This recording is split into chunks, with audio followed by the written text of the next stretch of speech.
Programa ricardoholandini.net.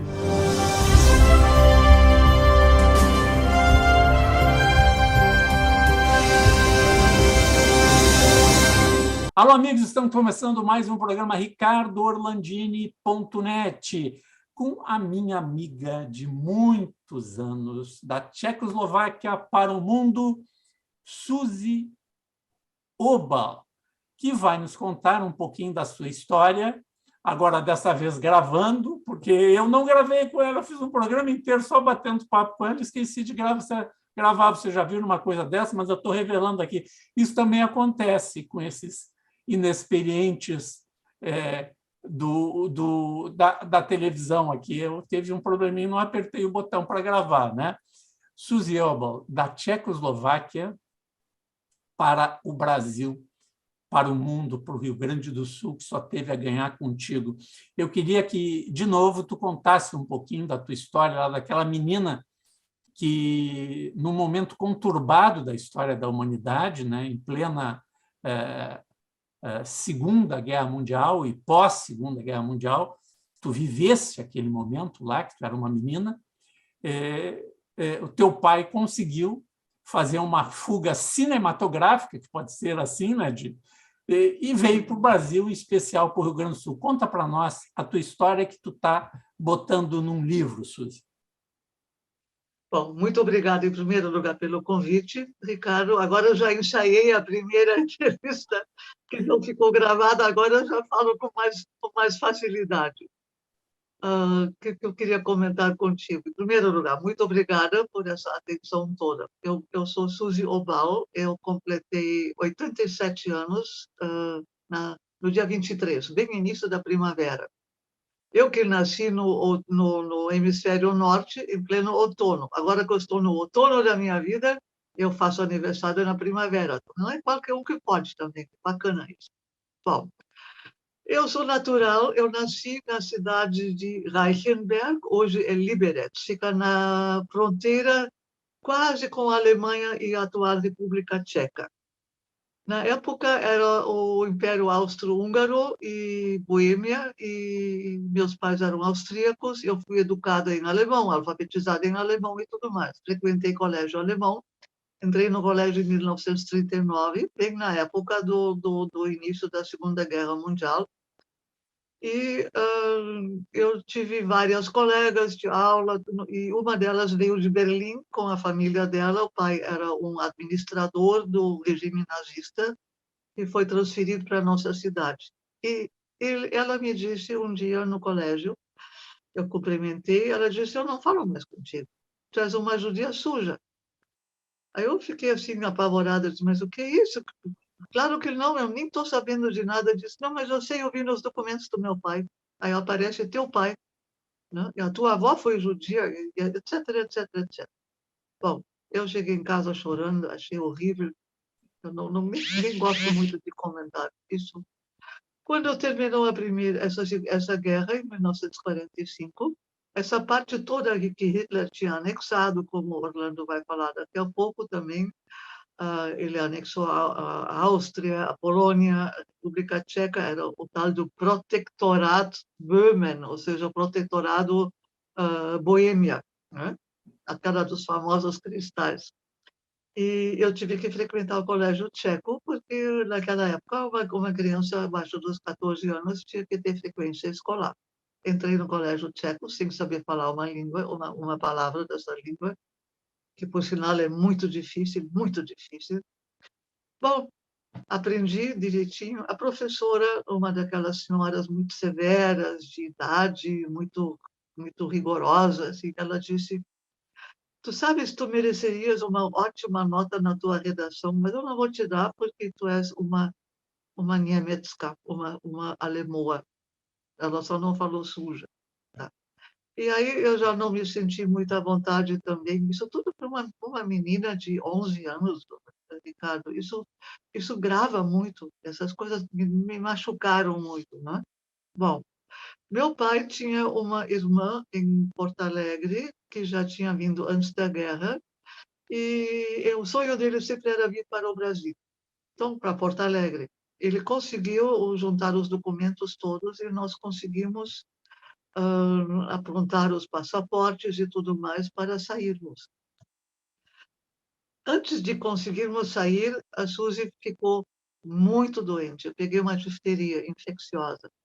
E na época não tinha mais médicos alemães na cidade, porque os tchecos tinham evacuado, digamos, todos os habitantes da cidade, que eram alemães, austríacos, que tiveram que abandonar suas casas com uma mochila nas costas de 20 quilos só.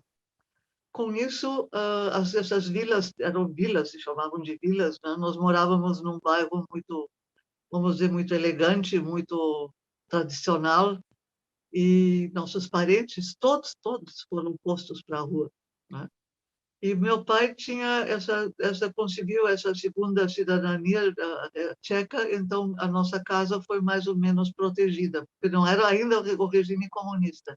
Bom, eu fiquei, veio um médico, um judeu húngaro, e disse para minha mãe, pela lei, eu teria que denunciar esse caso às autoridades sanitárias, porque a Suzy está com uma doença muito infecciosa.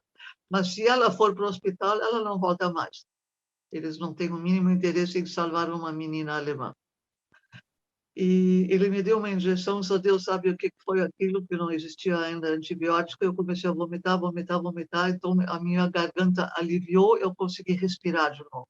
Tá. Isso me enfraqueceu muito, mas em todo caso, papai conseguiu juntar os documentos todos, conseguimos já marcar passagem e chegou o famoso dia da partida. Para não chamar a atenção de nossos vizinhos, que já eram comunistas, estavam à espreita, sempre, tudo que nós fazíamos, o tal do senhor Panekupitz, eu nunca vou esquecer o nome desse homem, nem a estatura dele, ele estava sempre de olho, tudo que nós fazíamos. Eu estava no colégio, o meu pai estava trabalhando, nós tínhamos despachado nossas malas, amigos do meu pai buscaram com uma caminhonete, que eles eram padeiros, uma mala hoje, a outra mala 4 dias depois, e assim por diante. Quer dizer, não se chamou a atenção que nós estávamos saindo. No Fuga dia de da cinema, fuga, assim. Fuga de cinema, de entende? filme. Mas tu sabes que quando eu comecei a me lembrar disso, eu tive uma facilidade em descrever que parecia um filme na minha frente, impressionante. E olha, em 47, eu tinha 13 anos, hoje eu estou com 87, né? É uma baita diferença. Bom, a minha mãe, eu e minha irmã, nós saímos de tarde como se fôssemos dar um passeio. Tudo bem, fomos na casa desses amigos do meu pai, tchecos, padeiros, que nos ajudariam. Papai saiu de noite, quando voltou do escritório para casa, da empresa, e quem estava na casa limpando os vidros era a nossa faxineira, como se fazia normalmente, e a minha avó tinha vindo para se despedir de nós, mas ela estava ali, e ela depois resolveu fechar a casa, apagar as luzes, quer dizer, ninguém não sabia que tinha gente, que nós estávamos em casa ou não. À noite, bem durante a noite, esses amigos do meu pai nos levaram com um pequeno caminhãozinho para Praga. A minha mãe e minha irmã na frente da cabine e papai e eu embaixo de uma lona com nossas malas atrás. Chegamos em Praga, conseguimos passagens para o tal do Orient Express. Eu ainda tenho uma fotografia com a placa do trem Expresso do Oriente, só que não era nada daqueles luxuosos que a Agatha Christie descreve. E embarcamos no trem e na fronteira eles entraram, quer dizer, eles, soldados russos, que na época ainda estavam em parte na Tchecoslováquia para, digamos, entre aspas, libertar os tchecos do domínio alemão, e roubaram horrores naquela época das casas. Isso não vem ao caso, isso é coisa de vencidos e vencedores. Isso em todas as guerras é a mesma coisa. Bom, na fronteira entraram os russos com cachorros e cães e examinaram todos os documentos, todas as pessoas. Tiraram algumas pessoas do trem com crianças. Era uma choradeira, era realmente uma coisa muito, como é que eu vou te dizer, muito marcante para mim. Bom, finalmente deu o tal do apito do trem. Eu estava dizendo, parece um sinal de Deus, assim, e nós conseguimos sair da fronteira com a Tchecoslováquia e entramos na Alemanha. Naquele momento, meu pai abriu a maleta dele com todos aqueles documentos que ele precisou para sair do país, que ele não precisaria mais, e começou a rasgar aqueles que ele não queria mais, jogou os pedacinhos para fora da janela, e isso eu me lembro muito bem. E o sorriso daqueles de comer banana atravessada, realmente. O papai foi... Meu Deus, o meu pai sempre foi para mim uma segurança, um apoio, um baita orientador. E graças a Deus, a gente poder contar com um pai como este. Bom, chegamos em Estrasburgo, mudamos de trem, fomos para a Itália, Gênova. O nosso navio estava se atrasando, tinha se atrasado. Era um navio brasileiro, chamado Raul Soares, e ele era preparado para, eu não digo turistas, e sim imigrantes. Então, tinha um porão para mulheres e crianças e outro porão para homens. Nós não tínhamos cabine. Bom, mas nós sobrevivemos essa viagem também. Pela primeira vez na minha vida, eu roubei uma fruta, porque eu estava com a vontade de comer uma maçã, aí eu consegui tirar, não me lembro de onde eu tirei, mas eu consegui. Aí eu estava pensando, eu me senti que nem Eva quando ela estava comendo a fruta proibida, a própria. Bom, chegamos, a viagem foi muito longa, porque esse navio fez Vigo, Porto, Lisboa, Ilhas do Cabo Verde, Recife, Salvador, Rio de Janeiro, Santos. E Santos pegamos um outro navio costeiro e viemos via Rio Grande a Porto Alegre. Pegamos o Carnaval, isso também eu descrevo nesse livro que eu estou lançando. O Carnaval, tu te imagina uma menina que vem de uma Europa cinza, pós-guerra, enfim, cidades destruídas e tudo mais, saindo em pleno inverno e chega aqui nessa exuberância de cores tropicais, as frutas que eu nunca tinha visto na minha vida, banana, laranja, tudo isso coloridíssimo.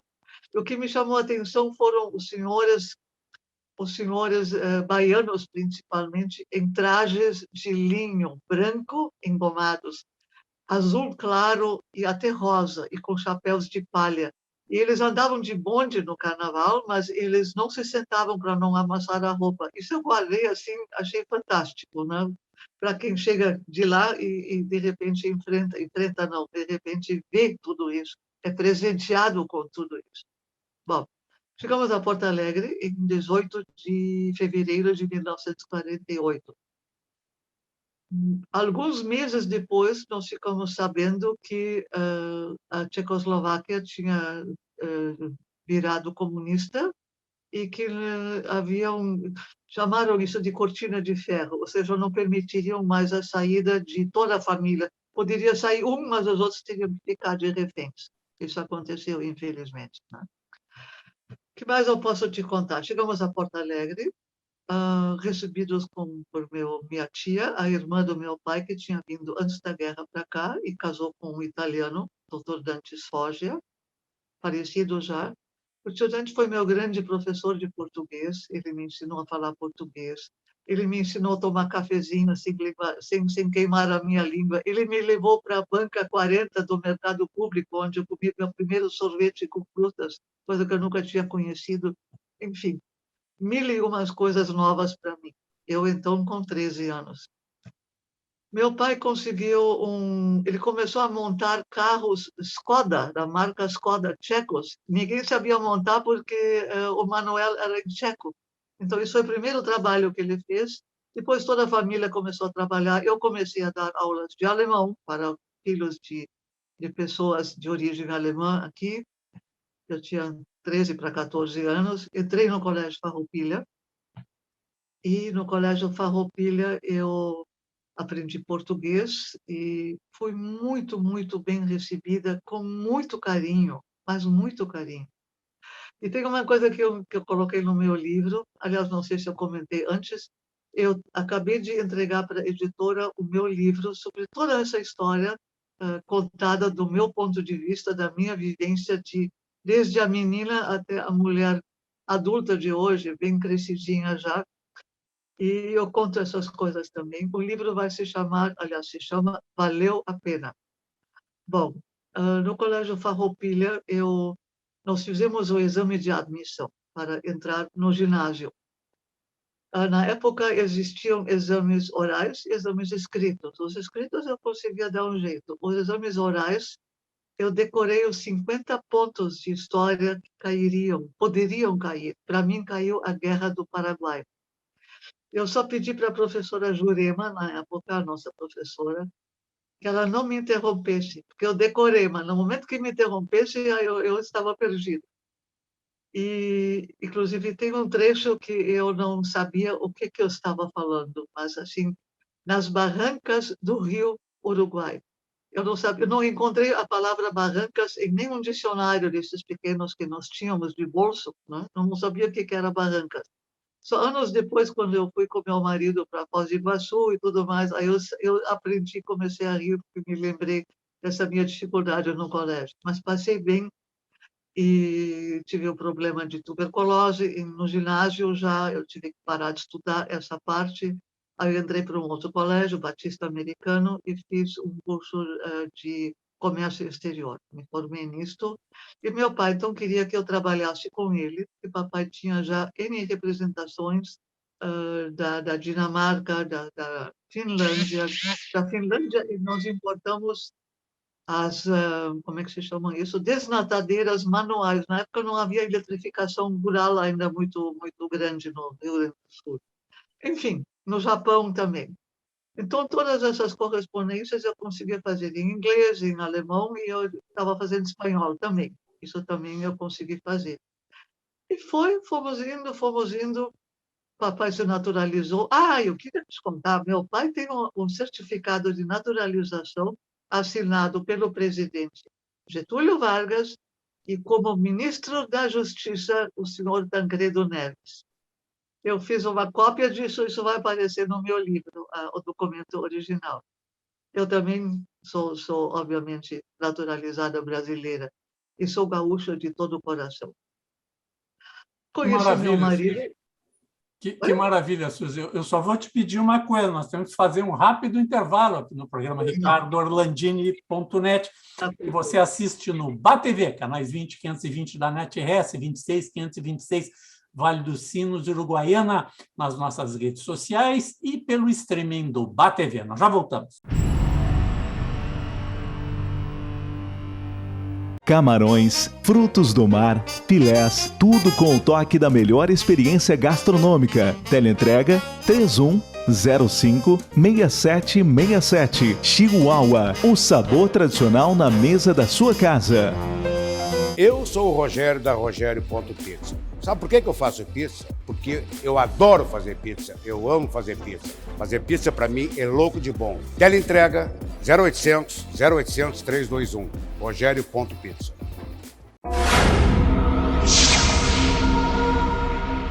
Estamos de volta com o programa ricardorlandini.net, conversando com a minha amiga Suzy Obal, que está contando um pouco da sua história da Tchecoslováquia, uma fuga na época da ainda conturbado o período da Segunda Guerra Mundial. Mas vale lembrar uma coisa, Suzy.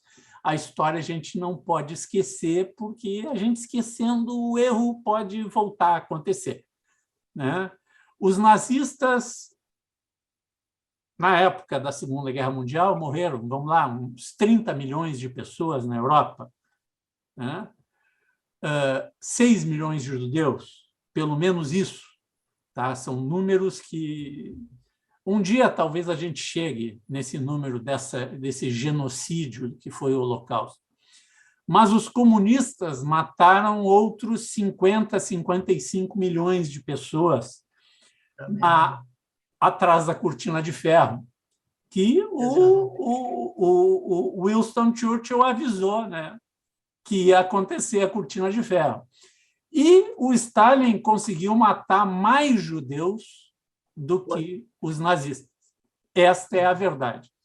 O Brasil é um país maravilhoso, porque nós recebemos judeus, recebemos outros tantos refugiados de tantos outros lugares do mundo, outras pessoas que vieram para cá, os alemães ainda do século XVIII vieram para cá, italianos também no século XVIII, completou esse ciclo no século XIX de muitos italianos e outros imigrantes espanhóis, portugueses, poloneses, japoneses, chineses, húngaros, austríacos, pô, tanta gente, né? Tchecos, né? Tanta gente veio para o Brasil e ninguém chamou aquela menina de judia suja, nem de alemã suja aqui no Brasil.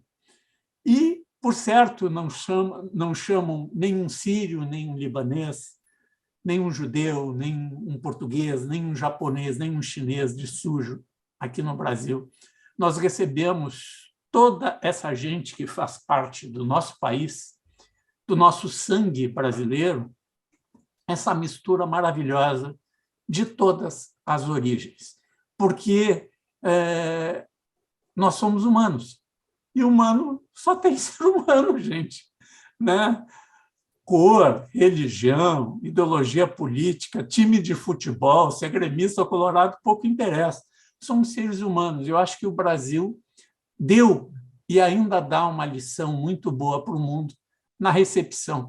Essa diferença da menina lá na escola alemã, na escola tcheca, para o Colégio Farroupilha, conta para o pessoal entender o que é uma menina de 5, 6 anos, 7 anos, para uma menina de 13 anos, quando chegou no Brasil, foi recebida no Colégio Farroupilha. Qual é a diferença, Suzy? Não dá para descrever. Eles foram muito, muito especiais. Eu realmente, Ricardo, aí eu conheci a solidariedade do povo brasileiro, principalmente do nosso gaúcho, que os outros eu não convivi. Eles foram solícitos, eles copiaram os pontos para mim, me explicaram. Alguns falavam alemão, me traduziram. Olha, aí sim, foi um baita tratamento que eu recebi, aliás, que eu recebo até hoje, porque eu acho que a maior riqueza na vida de uma pessoa que chega na minha idade são os amigos. E amigos a gente tem, família tu tens, amigos tu, como é que eu vou te dizer? Amigos tu conquistas. E isso eu conquistei. Quando eu casei, quando eu conheci meu marido, o Günther, também alemão, veio de lá para um contrato de trabalho de 3 anos, ele era especialista em porcelana. Quando ele quis voltar, ele me conheceu, ele me pediu em casamento e queria que eu fosse com ele para a Alemanha. Não fui. Eu disse que não. Eu não ia sair daqui. Jamais eu voltaria para a Europa. A passeio depois, outra coisa, mas para morar, Aí ele disse, então tá, então nos casamos aqui, eu fico aqui. Pronto. E assim começou a família Oba, com 2 filhos homens, com 4 netos, 2 homens, 2 meninas, com 2 bisnetos, 2 meninos também, e uma família brasileira de origem, obviamente europeia, e por causa das tantas perguntas dos meus netos, Oma, tu conta para mim como é que foi, e tu conta como é que foi aquela história, e tu conta isso e conta aquilo. Eu digo, agora chega de contar, eu vou colocar tudo neste livro que eu acabei de finalizar, acabei de lançar, não é? E com muita gratidão para as pessoas que estão me ajudando também. E é uma experiência completamente nova para mim. Aliás, como tudo é novo, não é, Ricardo? Porque se tu analisa, eu com minha idade, eu tive que aprender a funcionar com WhatsApp. Eu tive que aprender eu digitava as apostilas dos meus vários cursos de etiqueta. Eu sou referência, dito pelos outros, em curso de etiqueta empresarial, social, etc., etc. Né? E adoro o que eu faço também, gosto muito e é uma coisa muito, muito gratificante. Fizesse muita coisa para gente que trabalhava na Varig, né? Que as comissárias de bordo, aeromoças. Dei curso também para aeromoças. Eu dou curso para garçom também. A Célia Ribeiro me pediu para lançar um curso para garçom. Quando eu fui no sindicato, eles acharam o máximo, no sindicato de hotelaria e gastronomia, e pediram meus dados. A senhora me dá seu telefone, seu nome, o seu e-mail. Eu digo, eu não tenho e-mail. A senhora não tem e-mail, dona Suzy? Eu digo, eu não tenho e-mail. Mas a senhora vai ser a última que me pergunta isso, porque amanhã mesmo eu pedi para o Peter comprar um computador para mim. E aí ele começou com as palavras, mãe, É tão fácil isso. Eu digo, analista de sistemas para ele é fácil, para mim isso aí não. Com 70 e poucos anos para aprender tudo isso. Mas eu aprendi, eu só posso dizer, a gente chega nessa idade, a gente não pode parar de aprender nunca. E amar o Rio Grande do Sul e amar o Brasil. O teu filho, Peter, tem quantos anos de IBM ele? Desde que eu fiz 80 anos. Ele me perguntou, ele disse, mãe, eu recebi um convite irrecusável para ir para São Paulo, mas como é que ele falou? Eu não queria te deixar sozinha. Eu, na época, estava já com um namorado, e, aliás, eu tenho um companheiro, então isso é outra história da minha vida, mas ela está no livro também. E aí ele disse assim, mas eu acho, já que tu tens esse senhor, então eu acho que eu vou para São Paulo. Imagina se eu ia impedir o Peter para ir para São Paulo, para a IBM, né? Claro. Aí ele disse assim, ele falou com o meu amigo Antônio e disse assim, seu Antônio, eu vou provavelmente me transferir para São Paulo, mas eu estou tranquilo porque o senhor está perto da minha mãe. Pode deixar que eu tomo conta dela. Então tá, pronto, assim começou. Maravilha. Suzy, nós temos muita coisa a conversar, tu tem muita história para contar para quem nos assiste aqui. Tu és uma biblioteca, né? Contando essa história, tu conseguindo botar num livro toda essa história que nós temos, que não podemos esquecer, né? Desse momento, dessa história de vida. Mas tu dissesse para mim um ditado em inglês sobre as nuvens e a prata. Como é que é esse negócio? Não, é que na minha idade as pessoas adoram se queixar. Então, que estão com a doença, estou com dor no joelho, estou com dor nisso, com dor aquilo. Ricardo, eu estou com as duas pernas fraturadas, eu estou com próteses no joelho e no fêmur, tombo. Eu sou a rainha dos tombos, na verdade. Mas os parafusos estão ali embaixo, não estão na cabeça. Isto que eu quero dizer para as pessoas. E eu sempre digo, existem muitas situações difíceis, isso eu sei que existem. Eu pessoalmente já passei por muita coisa difícil. Mas eu aprendi uma coisa que eu acho que é muito bacana. Existe um ditado em inglês que diz every cloud has a silver lining, ou seja, cada nuvem tem uma borda de prata. A gente só tem que ver a borda de prata, não só a nuvem negra, a borda de prata. Essa que nos ilumina. Tá bom? Suzy Obel, vamos gravar novamente, mais uma vez, e contar mais um pouco da tua história, agora desse livro que vai ser lançado em novembro. Muito obrigado, um beijão no teu coração. Muito obrigada mesmo. Valeu. Valeu a pena. Valeu a pena. Essa é a minha amiga Suzy Obel, aqui no programa RicardoOrlandini.net. Até um próximo programa. Camarões, frutos do mar, filés, tudo com o toque da melhor experiência gastronômica. Teleentrega 3105-6767. Chihuahua, o sabor tradicional na mesa da sua casa. Eu sou o Rogério da Rogério.pizza. Sabe por que eu faço pizza? Porque eu adoro fazer pizza, eu amo fazer pizza. Fazer pizza para mim é louco de bom. Teleentrega 0800 321. Rogério.pizza.